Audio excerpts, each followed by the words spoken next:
August 31st, 2023. A date that could go down as one of the most important in the history of live-action anime adaptations, as Netflix's long-awaited version of One Piece hits the streaming service. You've got a big budget, a cast who all seem devoted to the characters that they were chosen to play, and even the legend himself, Ichiro Oda, working on the show as an executive producer. Still, many are skeptical at best given Netflix's somewhat shaky history with live adaptations of beloved anime properties in the past, and really just the Western film world's approach to anime in general. Many Japanese-based adaptations have been met more fondly by critics and viewers in the past, likely due to regionality of the actors, better familiarity with source material, and not having to deal with Hollywood bigwigs, trying to shove ads and more streamlined tropes into a movie or show's plot. So, in anticipation of the big release, I wanted to take a look at some of the widely varying adaptations over the years. From adaptations that nail a lot of the original anime's aspects and success, to projects that are the reason people say live-action anime just can't work. Do the success or failure of these movies and shows have any weight on whether One Piece will be successful or not? Nope, not really, at least in my opinion. But instead of just saying the show will be bad based on a premise of past mistakes or inversely a success due to the care that they put into it without looking at some adaptations of the past years, it feels a little short-sighted. I'm Summers with Baka Basics, and this is a brief look at the success and failures of live-action anime. Class is officially in session. Alright, right off the rip, let's rip this ugly rotten band-aid off. When the words bad anime adaptation are said, my mind immediately drifts towards Dragon Ball Evolution.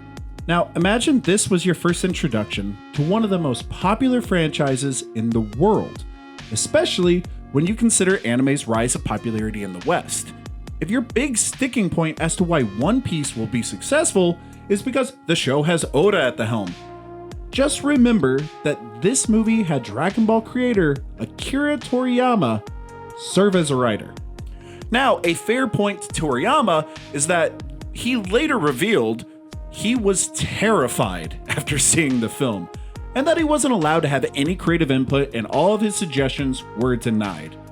The film was so bad, he states that that was why he created Battle of Gods, just to rid himself from the suckfest that was Evolution. From energy farts disguised as the iconic Kamehameha, to Goku attending high school, and a waste of talent in the form of shameless actors Justin Chatwin and Emily Rossum as Goku and Bulma. Want to disinterest someone from anime and possibly lose their faith in your taste and Hollywood's grip on anime as a whole? You just show them this movie. Hollywood now would later redeem itself slightly with the admittedly very fun 2019 Alita Battle Angel, so not all is wrong in the world. As for One Piece's new home at Netflix, they themselves have dabbled into the live-action game before, and instead of continuing to just pound the living hell out of its take on Cowboy Bebop, personally, I think aspects were done well, such as the horrifying tree people scene in episode 3, I'll instead settle for bringing up what went wrong with 2017's Death Note. William Dafoe as Ryuk? Fantastic! Turning a beloved psychological thriller into a series of horrifying Final Destination scenes while robbing Light Turner, of what made him so special in the first place? That's less than ideal. The most frustrating part about this movie is that Japan already proved you can do Death Note in live action correctly. The 2006 film and the later 2015 television series both stuck much more true to the original show's concepts and overall themes. What hurt Netflix's version so much for me was that it wanted to be a different movie altogether, and just slapped certain elements from Death Note in the mix. So, we have seen that the American-based productions usually suffer from a misunderstanding of the source material that they are adapting, and what made them so popular in the first place.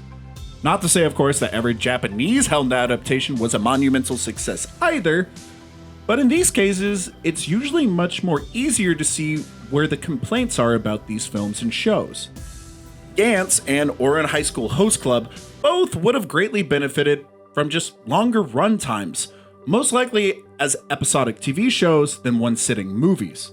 Attack on Titan and Parasite at times deal with limitations using CGI and green screens.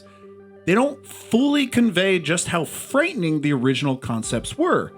And then you have something like Black Butler, which this film is that real-life version of, well, we have Black Butler at home, with a lot of the changes being from the time period it was set, names, and even characters' genders, almost making it an entirely new product.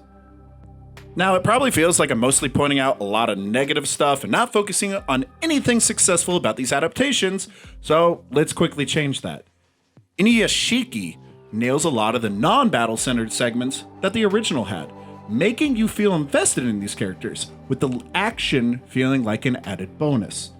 JoJo's Bizarre Adventure, Diamond is Unbreakable Chapter 1 seems like this weird enigma, in that, just like its original counterpart, this should have no business being as fun and captivating as it is, but just nailing the costume designs alone is a huge way to get you invested in the film. The previously mentioned Death Note was so good, it actually got a second film to finish its story, a true rarity in anime adaptations.